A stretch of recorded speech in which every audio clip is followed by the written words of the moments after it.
നമസ്കാരം പ്രിയ സുഹൃത്തുക്കളെ. ഇന്നത്തെ കഥയിലേക്ക് എല്ലാവർക്കും സ്വാഗതം. കഥ തുടങ്ങാം. എൻ്റെ പേര് അനിൽ. കൊല്ലത്താണ് വീട്. വീട്ടിലാണെങ്കിൽ അച്ഛനും അമ്മയ്ക്കും ഞാൻ ഏക മകൻ. അച്ഛനാണെങ്കിൽ റിട്ടയർഡ് വില്ലേജ് ഓഫീസറാണ്. ഇപ്പോൾ വീട്ടിൽ കൃഷിപ്പണിയായിട്ടൊക്കെ നിൽക്കുന്നു. അമ്മ ഹൗസ് വൈഫാണ്. ഞാൻ എറണാകുളത്ത് ഒരു കമ്പനിയിൽ വർക്ക് ചെയ്യുന്നു. 27 വയസ്സായിട്ടും വിവാഹമൊന്നും ഇതുവരെ ശരിയായില്ല. എറണാകുളത്ത് ഒരു വീട് വാടകയ്ക്കെടുത്ത് അവിടെ ഒറ്റയ്ക്കാണ് ഇപ്പോൾ താമസിക്കുന്നത്. കൊല്ലത്ത് എൻ്റെ വീടിന് തൊട്ടടുത്തായിട്ടാണ് അമ്മാവൻ താമസിക്കുന്നത്. അമ്മാവന് 2 പെൺകുട്ടികളാണ്. അതിൽ മൂത്തവൾ സൗമ്യ. അവളാണ് ഈ കഥയിലെ നായിക. കാണാൻ അതിസുന്ദരിയാണ്. നല്ല ഇടതൂർന്ന മുടികളും തിളക്കമാർന്ന കണ്ണുകളും അങ്ങനെ എല്ലാം കൊണ്ടും ഒരു സുന്ദരി തന്നെ. PG കഴിഞ്ഞ് അവൾക്കും എറണാകുളത്തൊരു ജോലി ശരിയായി. അമ്മ എനിക്ക് വേണ്ടി അവളെ ഒന്ന് വിവാഹം ആലോചിച്ചതാണ്. പക്ഷേ അമ്മായിക്ക് ഒരേ പിടിവാശി. അവർക്ക് സർക്കാർ ഉദ്യോഗം ഉള്ളവരുടെ കൂടെ മാത്രമേ അവരുടെ പെണ്ണിനെ അയക്കുകയുള്ളൂ എന്ന്. അങ്ങനെ ആ ചാപ്റ്റർ അങ്ങ് അടച്ചു. അങ്ങനെ അവൾക്ക് എറണാകുളത്ത് ജോലി കിട്ടി. അവൾ എൻ്റെ അടുത്ത് വന്നു. ഹോസ്റ്റൽ സൗകര്യങ്ങളൊന്നും അവൾക്ക് ഇഷ്ടപ്പെടാത്തതിനാൽ പുതിയ ഒരെണ്ണം ശരിയാകുന്നത് വരെ ഞാൻ വാടകയ്ക്കെടുത്ത വീടെന്ന് പറഞ്ഞാൽ 2 റൂമും 1 ബാത്റൂമും 1 കിച്ചണും മാത്രമേ ഉള്ളൂ. അതിൽ താമസിക്കാനായിട്ട് അവൾ വന്നു. ജോലി കഴിഞ്ഞു വന്നാൽ അവളും ഞാനും മാത്രം ഉള്ളതിനാൽ മുൻപുള്ളതിനേക്കാൾ ഞങ്ങൾ സ്വാതന്ത്ര്യമായിട്ട് സംസാരിക്കുകയും നല്ല ഫ്രണ്ട്സായി മാറുകയും ചെയ്തു. അങ്ങനെ ഇരിക്കെ അവൾ ഒരു ദിവസം എന്നോട് ചോദിച്ചു, ചേട്ടാ, ഇന്ന് വൈകിട്ട് എന്നെ ഒന്ന് വിളിക്കാൻ വരാമോ എന്ന്. ഞാൻ പറഞ്ഞു, അതിനെന്താ, വരാലോ. നീ വൈകിട്ട് ഇറങ്ങുന്നതിന് മുമ്പ് ഒരു അരമണിക്കൂർ മുമ്പ് എന്നെ വിളിച്ചാൽ മതി. അങ്ങനെ വൈകുന്നേരമായി. അവളുടെ കാള് വന്നു. ഞാൻ വേഗം തന്നെ ഓഫീസിൽ നിന്നിറങ്ങി അവളെ കൂട്ടിക്കൊണ്ടുവരാൻ പോയി. അവിടെ ചെന്ന് അവളെ വെയിറ്റ് ചെയ്തിരിക്കുമ്പോൾ അവളും കൂടെ അവളുടെ കൂട്ടുകാരിയും സംസാരിച്ച് നടന്നു വരുന്നു. ചേട്ടാ, എത്തിയിട്ട് കുറച്ചു നേരമായോ? അവൾ ചോദിച്ചു. ഓ ഇല്ല, ഞാനിപ്പോൾ വന്നതേ ഉള്ളൂ, ഞാൻ പറഞ്ഞു. ഇത് എൻ്റെ കൂടെ വർക്ക് ചെയ്യുന്ന കുട്ടിയാണ്. പേര് ഷാഹിദ. ഇതെന്റെ അപ്പച്ചിയുടെ മകൻ അനിൽ. ഞാൻ അവളെ പരിചയപ്പെടുകയും കിട്ടിയ സമയം കൊണ്ട് ആകെ മൊത്തത്തിൽ ഷാഹിദയെ ഞാൻ നിന്ന് ഇരുത്തി നോക്കുകയും ചെയ്തു. എന്റെ നോട്ടം കണ്ടിട്ടാവണം സൗമ്യ ചെറുതായി എന്നെ ഒന്ന് കണ്ണുരുട്ടി നോക്കി. ഞാൻ പണി പാളിയല്ലോ എന്നോർത്ത് നോട്ടം മാറ്റി. അവൾ ഞങ്ങൾക്ക് ബൈ പറഞ്ഞ് മുന്നിൽ നടന്ന് അകലവേ അവളുടെ ബാക്കിലേക്ക് എന്റെ നോട്ടമെത്തി.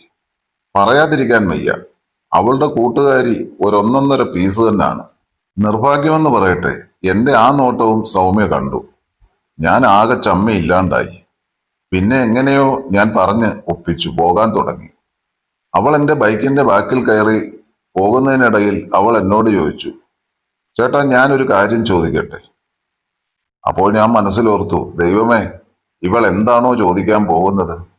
ആ, ചോദിച്ചോ. ചേട്ടാ, എല്ലാവരോടും ഇങ്ങനെയാണോ ചേട്ടൻ?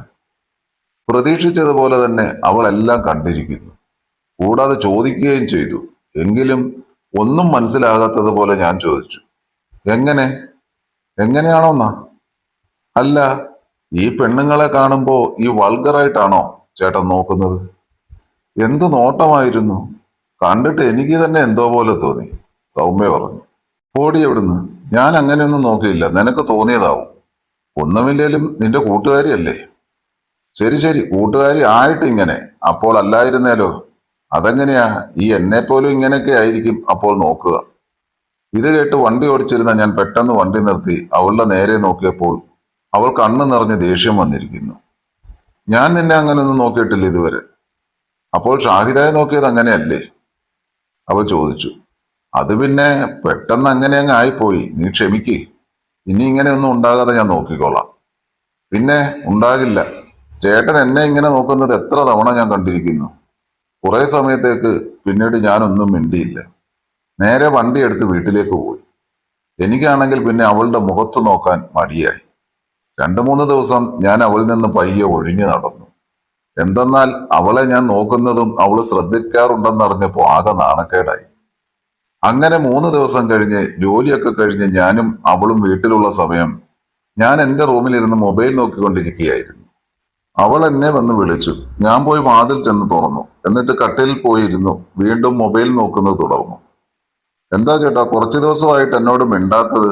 അവൾ ചോദിച്ചു. ഞാൻ മിണ്ടാറുണ്ടല്ലോ, നിനക്ക് തോന്നിയതാവും. ഞാൻ എന്നിട്ട് അവളുടെ മുഖത്ത് നോക്കാതെയാണ് ഞാനത് പറഞ്ഞത്. അതൊന്നും അല്ല, ഞാൻ അങ്ങനെ പറഞ്ഞോണ്ടാണോ? അതിനെന്തിനാ മിണ്ടാതിരിക്കുന്നേ? അതല്ലടി, എനിക്കൊരു ചമ്മൽ, നിന്നെ ഫേസ് ചെയ്യാൻ പോലും പറ്റുന്നില്ല. അയ്യടാ, ഒരു ചമ്മലുകാരൻ വന്നേക്കുന്നു. അവളുടെ അവിടെ ഇവിടെയൊക്കെ നോക്കിയിരുന്നിട്ട് ചോദിച്ചപ്പോ ചമ്മലോ?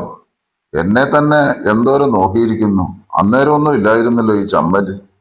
നീ അത് വിട്, ഞാൻ പറഞ്ഞില്ലേ, അറിയാതെ പറ്റിപ്പോയതാ. ശരി ശരി, എന്നാൽ പിന്നെ മിണ്ടാതിരിക്കണ്ട. ചേട്ടൻ മിണ്ടാതിരുന്നാൽ എനിക്ക് ആകെ വിഷമമാകും. ഇതൊക്കെ പറയുന്ന സമയത്ത് അവൾ ഇട്ടിരിക്കുന്ന വേഷം ഞാൻ ശ്രദ്ധിച്ചു. ഒരു ടൈറ്റ് ബനിയനാണ് അവൾ ഇട്ടിരിക്കുന്നത്. ഇതൊക്കെ കണ്ടാൽ എങ്ങനെ നോക്കാതിരിക്കും? എന്റെ നോട്ടമാണേൽ അവളുടെ ആ ശരീരത്തിലും. എന്നാലും ചേട്ടാ, ഞാനൊരു കാര്യം ചോദിക്കട്ടെ, സത്യം പറയണം. ഇനി അടുത്തത് എന്താണാവോ? ചോദിക്ക്. നിങ്ങൾ ഇങ്ങനെ നോക്കുന്നത് എന്തിനാ ആണുങ്ങള്? എന്താ അതുകൊണ്ട് നിങ്ങൾക്ക് കിട്ടുന്ന സുഖം? അങ്ങനെ ചോദിച്ചാൽ ഒരു രസം, അത്രേ ഉള്ളൂ. ഞങ്ങളും നോക്കാറുണ്ട്, ഞങ്ങൾക്ക് ഇങ്ങനെ വലിയ രസമൊന്നും തോന്നിയിട്ടില്ലല്ലോ.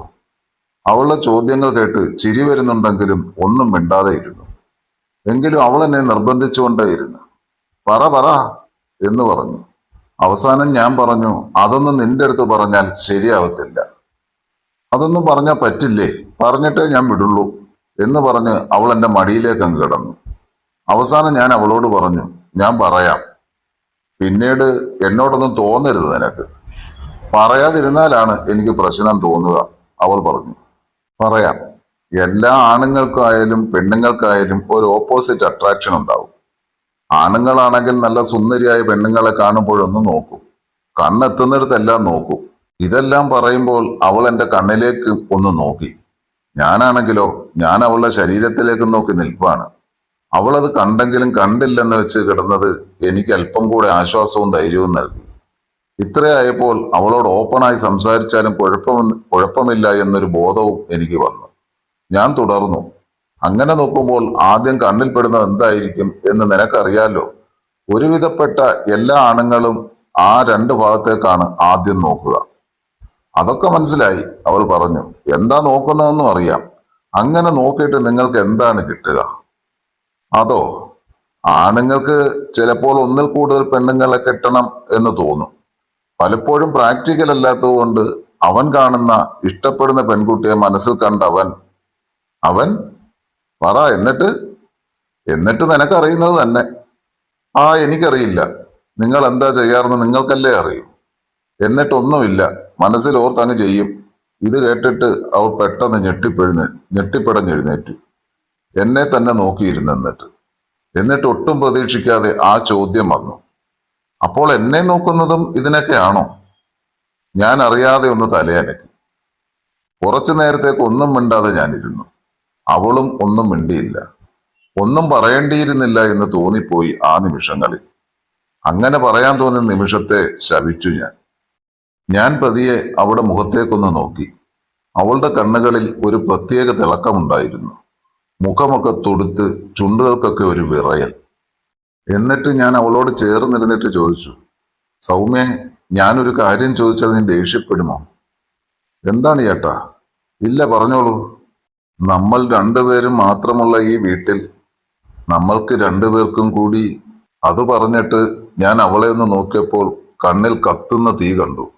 ഒട്ടും എതിർപ്പില്ലാതെ എല്ലാം സമ്മതമാണെന്ന് ഒറ്റ നോട്ടത്തിൽ എനിക്ക് മനസ്സിലായി.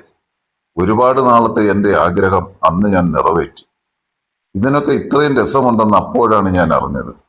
അവളും എല്ലാം ഒരു കൗതുകത്തോടെ എല്ലാം ആസ്വദിച്ചു.